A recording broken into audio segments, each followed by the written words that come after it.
तो hello everyone, welcome back to the channel revolutionary doctor. I am Aman Shukla and आज से NEET 2026 को बचे हैं 119 डेज एंड मतलब सॉरी फॉर कि कल वीडियो नहीं आ पाई, बट कुछ मैं थोड़ा अर्जेंट वर्क में फंस गया था जिसकी वजह से मैं वीडियो नहीं बना पाया था। बट अब से डेली वीडियो आएंगी और ऑन टाइम आएंगी।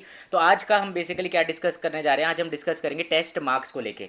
तो मतलब टेस्ट मार्क्स से मेरा क्या मतलब है, देखो जब आपने कोई एक टेस्ट दिया, ठीक है, जैसे रिवीजन करा अच्छे से फिर टेस्ट दिया, तो जब टेस्ट के मार्क्स आप कैलकुलेट कर रहे हो या आपकी कोचिंग से जब आपके मार्क्स आते हैं तो आपको बेसिकली क्या करना है। देखो अगर आपके मार्क्स फॉर एग्जांपल कभी बहुत कम आ जाएं, जैसे कभी बहुत लो मार्क्स आ जाएं, तो आपको एकदम ही डिमोटिवेट नहीं हो जाना है कि यार ये तो मार्क्स ही मतलब क्या है, मार्क्स इससे क्या होगा क्या नहीं। क्योंकि पता है क्या होता है कि पेपर का डिफरेंस होता है कि आज पेपर थोड़ा और हार्ड बन गया है, पेपर बहुत ही ऐसा क्वेश्चन आए कि आपने कभी देखे ही नहीं थे, तो उससे घबराना घबराना बिल्कुल नहीं है, ठीक है। कि एकदम टेस्ट मार्क्स अभी फ्लक्चुएट होंगे कि जो भी टेस्ट का जो स्कोर है ना वो फ्लक्चुएट होता है कि कभी ज़्यादा आएंगे, कभी नीचे जाएगा और कभी और ही नीचे चला जाएगा, कभी एकदम से ज़्यादा आ जाएगा।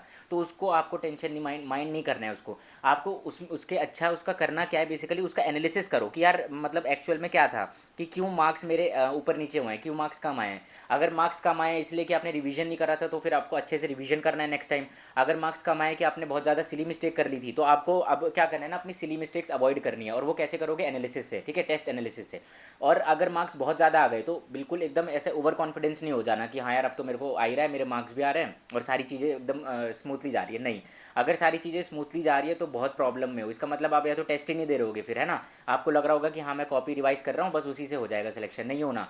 क्वेश्चन प्रैक्टिस आई होप आप डेली कर रहे होगे। क्वेश्चन प्रैक्टिस ट्राई करो कि डेली 2 से 5 में ही क्वेश्चन प्रैक्टिस करो या आफ्टरनून वाले टाइम में ही करो, क्योंकि लंच के बाद नींद बहुत आती है। तो अभी से स्टार्ट कर दो और ट्राई करो कि 180 टू 100 क्वेश्चंस आप डेली अटेम्प्ट करो और विद इन टाइम लिमिट, ठीक है, कि 3 घंटे में ऐसे कुछ आप अच्छे से अटेम्प्ट करो। एटलीस्ट 50 क्वेश्चन फिजिक्स के, 50 question chemistry and 100 question biology के करो, जिसमें बॉटनी और जूलॉजी के 50-50 ईच कह सकते हैं हम, ठीक है, 4 चैप्टर। और डेली क्वेश्चन करो। और डेली क्वेश्चन करने का मैं तरीका बता चुका हूँ कि रिवीजन का मेथड है, 11th का रिवीजन स्टार्ट कर दिया होगा आपने, ठीक है। तो अगर जब भी टेस्ट के मार्क्स एकदम ही कम आ गए हैं तो बिल्कुल देखो डिमोटिवेशन नहीं होना है कि यार एकदम मेरे को समझ ही नहीं आ रहा है चीज़ें कि क्या करना है क्या नहीं, ठीक है।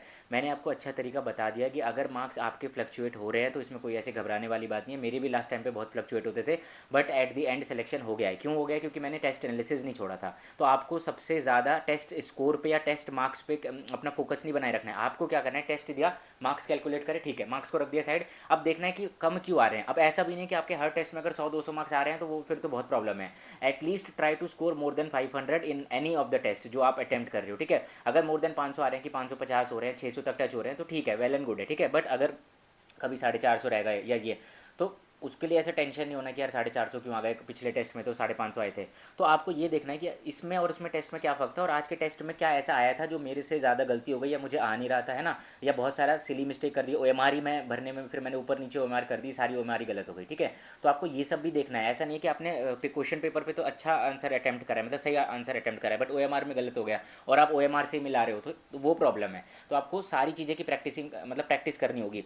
आपको फोकस बनाए रखो कि अपना ओ एम आर फिलिंग पे भी, कि अगर आप O M R O M R ही नहीं फिल कर पा रहे हो तो दिक्कत है। अब ऐसा नहीं है कि पूरे दिन ओ एम आर ही फिल कर रहे हैं, नहीं, आप टेस्ट दो, टेस्ट वाइज अपना जो भी आपका फिजिबल बैठता है कि फिजिक्स केमिस्ट्री बायो या बायो फिजिक्स केमिस्ट्री या बायोलॉजी केमिस्ट्री फिजिक्स जो आपको अटैम्प्ट करना है उसके थ्रू अटैम्प्ट करो और साथ ही साथ ओ एम आर फिल करते जाओ। एक सेक्शन कर लिया आपने, जैसे बॉटनी का जूलॉजी, बॉटनी का कर लिया तो उसकी ओ एम आर फिल कर दी, ठीक है। और बाकी जो आपको मतलब जो आपको सही लगे वो आप करो, ठीक है। किसी के ऐसा नहीं है कि इन सब में किसी की सुनना है, नहीं। तो मैं यही बोलना चाहूँगा कि अब सिर्फ 119 दिन है, यहाँ से बिल्कुल लग के मेहनत करनी है, ठीक है। इसके बाद ही टाइम नहीं आएगा। अगर आज टाइम चला गया तो कल बिल्कुल नहीं आएगा, फिर बचेगा, फिर वही या तो फिर ड्रॉपर ही बनते जाओगे कि हाँ ये चौथा ड्रॉप, पांचवा ड्रॉप, फिर ये साइकिल कभी रुकती नहीं है। एक ये बहुत गंदा लूप है जिसमें अगर बाहर आ जाओगे तो ज़्यादा अच्छा है और बाहर सिर्फ तभी आ पाओगे जब नीट को क्रैक कर लोगे, ठीक है। और वरना लाइफ टाइम ही रह जाएगा कि यार नीट नहीं निकला है, ऐसा कुछ, समझ रहे हो ना। तो इसलिए मैं आपको कह रहा हूँ, इसलिए लगे रहना है, बिल्कुल मेहनत करने, मतलब मेहनत नहीं छोड़ना है। और प्लीज़ ये सिर्फ वीडियो उन्हीं के काम की आएगी जिस जो टेस्ट दे रहे हैं। अगर जो टेस्ट ही नहीं दे रहे तो फिर क्या टेस्ट मार्क्स, क्या टेस्ट एनालिसिस, ठीक है। तो बिल्कुल घबराना नहीं है, चाहे मार्क्स लो आए चाहे मार्क्स हाई आए, ठीक है। मार्क्स फ्लक्चुएट करेंगे और अभी और करेंगे, ठीक है। बट आपको एक ही, आप जब सारा रिवाइज कर लोगे ना, क्या पता तब भी आपके मार्क्स बहुत कम आए कभी कभी, या कभी मार्क्स सही आएंगे। But try to score good, कि इतना आपको सेटिस्फेक्शन हो कि हाँ 550 600 तक तो पहुँचो। और वो तभी पहुँच पाओगे जब आप एनालिसिस करोगे अच्छे से। मत अगर गलती कर रहे हो ना कि हाँ बाद में कर लूँगा बाद में, तो डेफिनेटली कुछ नहीं कर पाओगे। इसलिए मैं आपको कह रहा हूँ कि एकदम शांति से बैठ के फोकस्ड होकर कंसिस्टेंट रहना है, सारी चीज़ें डेली करते रहो। क्योंकि अब इतना टाइम नहीं है कि जनवरी में नहीं करा तो फ़ैब में हो जाएगा, नहीं, कभी नहीं होना। अब यही टाइम है और एकदम राइट टाइम है, तो उस पर लगे के मेहनत करनी है, एनालिसिस करो, रिवीजन करो, और साथ साथ का करंट सिलेबस करते रहो। और सिर्फ सिलेबस के पीछे ही मत भागो, क्वेश्चन प्रैक्टिस के पीछे भागो कि कितना अच्छे से आप क्वेश्चन अटैम्प्ट कर पा रहे हो। क्वेश्चन ही नहीं अटैम्प्ट कर पाओगे तो फिर वहाँ नीट में तो सिर्फ क्वेश्चन आने हैं ना, तो इसलिए फोकस हो जाओ। अभी भी टेस्ट के मार्क्स से बिल्कुल ज़्यादा ऊपर नीचे नहीं करनी है चीज़ें, ठीक है। बिल्कुल कभी भी डिमोटिवेट नहीं होना है कि टेस्ट के मार्क्स अच्छे आए या गंदे आए हैं, ठीक है। तो अपने माइंड को एकदम फोकस्ड रख के समझा लो कि टेस्ट एनालिसिस करना है, और टेस्ट के मार्क्स अभी मैटर नहीं करेंगे, अभी मैटर करेगा इंप्रूवमेंट। और इम्प्रूविंग योर सेल्फ कैसे, सिर्फ ओनली ऑप्शन है आपके पास टेस्ट एनालिसिस की।